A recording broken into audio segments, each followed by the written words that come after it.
Hey everybody, Michael the Librarian of Magic, finding and cataloging the magic and pointing you to it. Back here on October the 17th for another drawing of a Disney villain video. The same disclaimers as usual apply. You can find those in my other videos, including the video for the 15th, or the 1st or the 2nd. That being said, thanks for following me this far. We'll jump right into today's villain drawing. Today's drawing is Percival McLeach and his pet goanna Joanna from 1990's The Rescuers Down Under. The Rescuers Down Under was the first ever completely digitally made film, feature-length film ever. There were no cameras used in making this movie for the first time in movie history. They used a system called CAPS, which means computer animation production system. And this was also the first time that Disney worked in conjunction with Pixar on anything, using collaborating on computer systems. This movie is a sequel to 1977's The Rescuers, which is itself based on the Rescuers novels by Marjorie Sharp about mice that rescue children in peril around the world. This being a sequel of that film, this represents one of the few instances in the history of Disney Animation Studios in which Disney has made a sequel to one of their films. The official sequels for Disney Animation Studios are The Rescuers Down Under, Fantasia 2000, which is a follow-up to Fantasia, The Three Caballeros, which is technically a follow-up to Saludos Amigos from the 40s, the 2011 version of Winnie the Pooh, which is a follow-up to The Mini Adventures of Winnie the Pooh from the 70s, Ralph Breaks the Internet, the sequel to Wreck-It Ralph, and the upcoming Frozen 2. Now, I know what you're thinking.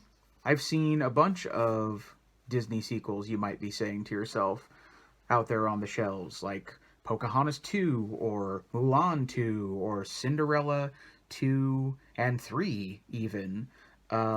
So let's take a minute, before I get back to McLeach here, let's take a minute to talk about DisneyToon Studios. So Disney has had multiple production studios that have branched off under the heading of their larger company.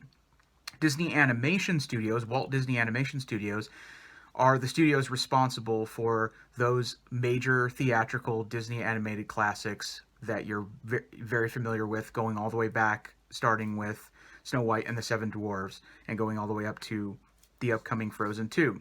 Back in the early 90s, late 80s, around the time that The Rescuers Down Under was made, Disney had a team that was responsible for developing movie specials, TV movie specials, where they could potentially take some of their properties and single them out as potential TV properties and then roll them into potential TV shows, or maybe have one-time TV specials, that sort of thing. That's what they were looking or eyeing to try to do. So they started the company, so DisneyToon Studios wasn't really an official package studio, but technically they started in 1990 with the DuckTales film, Treasure of the Lost Lamp, I think is what it was called, which did have a theatrical release, but was sort of a special movie event that tied into the TV show DuckTales.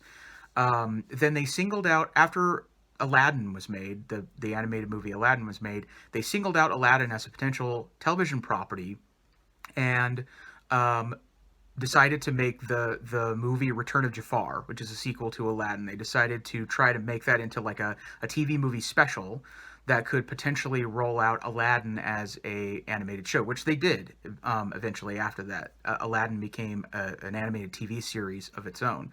Well, when they made Return of Jafar, they released it on home video, and Return of Jafar was actually very popular. It sold very well, and so they decided to then create an entire direct-to-video studio called Disney Movie Tunes, which would then just start looking at all these properties and making direct-to-video movies, and not just potentially eyeing TV specials. So Disney Movie Tunes, which eventually became DisneyToons and was also at one point called Disney, let me look at my notes here, Disney Video Premieres, was a company that primarily made direct-to-video movies.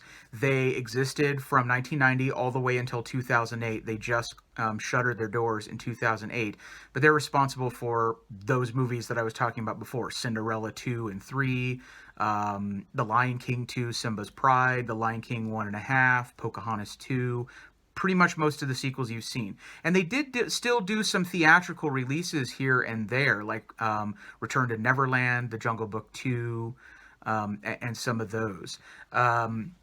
Most of the movies from that studio, in my personal opinion, aren't the greatest quality. They weren't given very big budgets to work with. They were essentially making movies on what was back in those times TV budgets. Now TV shows, at least with the big name networks or premium networks or streaming networks, typically get movie budgets, if not bigger than movie budgets. But back in those days, in the early 90s and the mid 90s, TV budgets were much, much smaller, and as a result, it set this tradition of these direct-to-video movies having much smaller budgets than the big-time theatrical Walt Disney Animation Studios movies like Beauty and the Beast or Aladdin or whatever. That's where Walt Disney Company spent most of their time and money and talent. But that's not to say that just because many of those movies were not as good in quality or budget, that they didn't release anything worth watching at all. Some of my a Goofy movie was made by Walt Disney DisneyToon Studios, and that's one of my favorite Disney properties ever. It was a movie special essentially based on the Goof Troop Disney Afternoon cartoon series, and I thought that movie came out really great. Or the DuckTales movie was also really good. Whenever they sort of rolled in some of their existing TV properties into a movie special, those tended to turn out pretty well. They were a lot more hit or miss with the sequels to the classic movies like Cinderella 2 and 3, Pocahontas 2 and 3, or I think only 2, The Little Mermaid 2. They even made, eventually in the later years, they started making some offshoots or spin-offs of Pixar properties like the Planes movies. Those were released theatrically. Those were also made by DisneyToons that were sort of an offshoot or spiritual successor to the Cars franchise. But the official Cars movies and sequels are, official Pixar sequels. Now, Pixar is a whole other, they're also owned by Disney, but they have sort of their independent canon, if you will, list of films that are separate from Disney Animation Studios. All this to say, if you're interested in that sort of thing, that's sort of a primer, a quickish primer. Sorry if this was boring or took forever to explain. But there are differences in how they categorize the movies, how those things get viewed, what sort of budgets were available, what's considered canon and not when you hear about sequels, official sequels or non-official sequels. It's because of the distinctions between studios and budgets and all that sort of stuff. So if you're really interested in that, if you want to see a complete list of those movies, I would encourage you to just go to a search engine and type in DisneyToon Studios, or just try to look up the different production studios or production companies that the Walt Disney Company has had under their umbrella or has managed over the years, and you'll see how there are differences in all of these studios that are under the same company. Okay, so with all that out of the way, I'm sorry. I hope that was informative. I hope that was interesting to you. We'll get back to the Rescuers Down Under here. Okay, so Percival McLeach and Joanna the Goanna. McLeach is a greedy poacher. Most of his villainy is characterized by greed and cruelty to animals. He's especially trying to find and hunt endangered animals to turn them into hats and coats and stuff like that, so he can make money because he's greedy. This is one of those Disney movies that doesn't really have any sort of songs in it. They were kind of trying to decide if they wanted to do that or not.